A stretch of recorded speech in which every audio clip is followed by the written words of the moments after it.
Hello and welcome to Gundam Customs Reviewer, Boku no Hero Academia, Episode 9. Now the episode actually begins with the news people in the front of the school of UA asking Midoriya, Uraraka, Ida, and Bakugo, and Aizawa Sensei about All Might. Now, with Midoriya, he's more fumbling with his words. Uraraka just says he's kind of buff and brawny, and Ida just rambles on and on and on and on. Now Bakugo, he doesn't say a word, but they mention that he was the guy from the slime incident from the first couple episodes. And with this, they also go to Aizawa Sensei, who says that they won't let them see or talk to All Might, and with that, the pushy media lady tries to go into the school, in which a big giant wall just smacks right down on the ground. Now, with this, it goes over saying that anyone who's not a student or has a pass, or a teacher, I'm guessing as well, can't go past a certain point, or else the self-defense goes up, and there's also sensors all over the school. Now, with this, it then goes to the Class A, which with Class A, Aizawa Sensei says you have to make a good decision, and everyone thinks it's another test, and he's like, you'll have to pick your class representatives, and do it before the end of the homeroom. And first person who raises his hand saying he wants to be president is my favorite character, Kirishima. And with that, everyone starts raising their hand, and to kind of give an idea, Ida actually raises his hand the biggest and loudest, the biggest, and he's like, saying that they should let this be decided democratically. So with this, they actually have a vote to see who's going to be the class representatives. With this, the tally comes up to most of the people with 1, Ida with 0, and it comes down to Midoriya with 3 and Momo with 2. Now, Bakugo gets extremely mad at this point. He's like, who voted for Deku? And right then we find out that Uraraka actually voted for Midoriya and is saying to herself, yeah, let's not tell him. Because, well, obviously he's hot-headed. But with this, Momo was also the second person in command. Now Midoriya is kind of shaking his boots a little. And then with this, they actually go to lunch. Now, Midoriya, Uraraka, and Ida are sitting down at lunch, and they're talking and talking, and Ida says that he chose Midoriya, which means that 2 of the votes we already know, and I think the third one was Midoriya himself, so. And with this, he actually kind of ruins his speech pattern, I guess. I'm not a Japanese fluent expert, so if I watch the dubbed, if I do, I'll see it then, but he changes his speech pattern and it makes him sound more like a rich guy. So Uraraka mentions that, and Ida's like, I was trying to keep this a secret. And then he kind of says his family is generations of heroes, and he mentions his brother, which Midoriya just goes on a list of stuff about his brother, like he does every other superhero who's well known in the manga universe in that series. With this, Ida kind of just goes on and on about his brother as well, and he kind of starts to smile.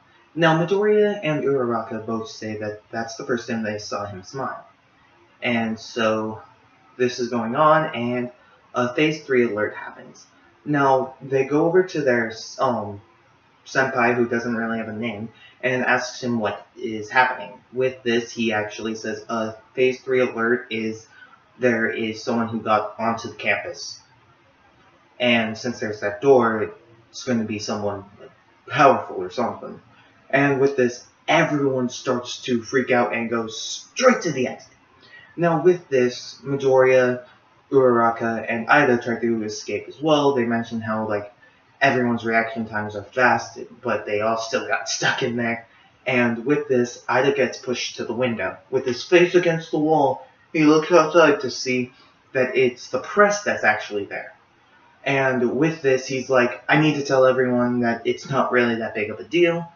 And with this, he looks around to find Kirishima and the shocking guy, or the static guy, or lightning guy, or whatever his ability is, and Kirishima, both getting kind of overpowered by these people trying to run away while they're trying to calm them all down.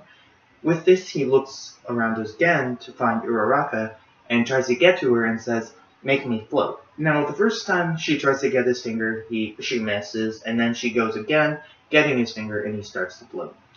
Now, with this, he's like, I have to get there quick, I have to do something to stop all the panic, and he uses his legs to burst him into a super somersault all the way to the door, doing something like this, and saying, everyone, be careful, be okay, this is UA, and practically just calming everyone down. I forget the exact words, so sorry for my weird representation. But with this, everyone starts to calm down.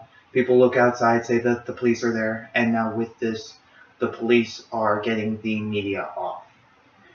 Now, before that, actually the media was talking to Aizawa Sensei and the mic guy. Now, with this, they were bugging both of them to talk to All Might as they were doing in the beginning of the episode. Now, with this, Aizawa Sensei says, if we give you one word, you'll want another one, and so on and so forth. Now, the mic guy goes over to Aizawa Sensei and says in the silentest voice, I guess, these guys are trespassing, so are they considered villains, and should we beat them down? And Aizawa Sensei says something actually quite smart. He says no, because they'll put a whole bunch of half-truths out there and practically ruin the reputation of the school. Now with this, it goes back to the classroom, where Midoriya is still kind of shaking in his boots, next to Momo, who's kind of really not doing anything except for just standing there. And they're going to get the other representatives or class job stuff. And Midoriya says that he actually wants to make Ida the new class president. Now, first off, a lot of people start to agree. Kirishima says that since the old representative wanted him to, he should, and since he helped with the lunchroom area incident, that he would be best suited in this case. And with that, a lot of more people agreed, and then he's like, Ida says, because Midoriya recommended me to be the president or class president, or you know what I mean, he actually accepts. Now with this, people are kind of talking, and Momo's like, what about me? And kind of head down moment. Sorry, Momo, you'll get your chance someday, I think. But with this, we actually go to Aizawa Sensei saying that they are going on a trip with All Might himself and one other superhero that they'll find out when they get there.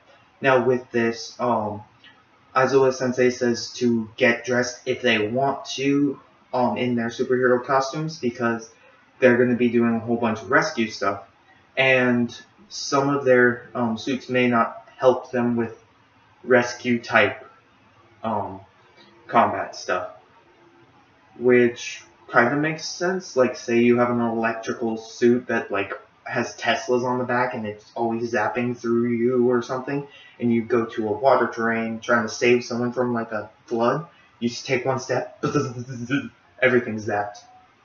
So I guess it's a safety precaution for that. Now with this, it goes outside, where Midoriya is in his gym clothes with a black mask, which I don't know if it's the same mask he uses for his real costume, but It's black because the other one I think had teeth on it, so I don't know where he got this new one, but Uraraka actually mentions how that's his gym uniform, why isn't he in his normal uniform?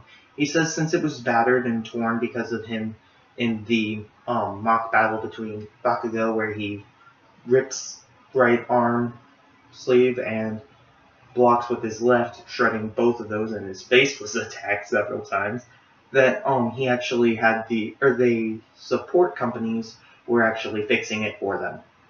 Now with this, the bus comes and Ida says to get in Rosa 2 to get on the bus and partner with the certain people, and then they get to the bus where it's a different kind of bus than he would thought, and he's like, "Oh, I thought it was a different kind of bus." And with this, it goes to Asui and Midoriya, the frog girl. I don't know if I said her name right, so please comment yes or no if I did say it right. But with this, she says that she always speaks what's on her mind, and she immediately, like 2 seconds after she says that, says, "Midoriya, your ability is a lot like All Might." Now, Midoriya kind of tries to, like, change, or kind of say, like, no, no, no, it's not like that, and then Kirishima butts in and says, no, he doesn't break him, or All Might doesn't break himself every time he uses his quirk. Now, with this, you actually hear the, um, or, bleh, with this, he also shows his quirk, which makes his skin rigid and sharp, and is more of a tough material. And with that, Midoriya actually says that his ability is pretty cool and would be pro, but Kirishima says that also the ability, if it's pro, you would also need the likability of others, where the guy with the belt, laser belly button belt thing, says that his power is both pro and flashy.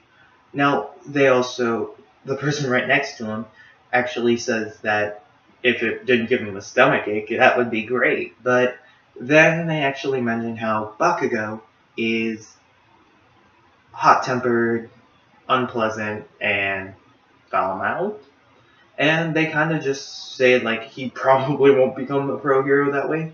And, like, everyone starts kind of laughing talking about that, and Bakugo is angry and mad. Now, with this, it goes over to Momo and Uraraka, where Momo says this is a vulgar conversation, while Uraraka says she kind of likes that.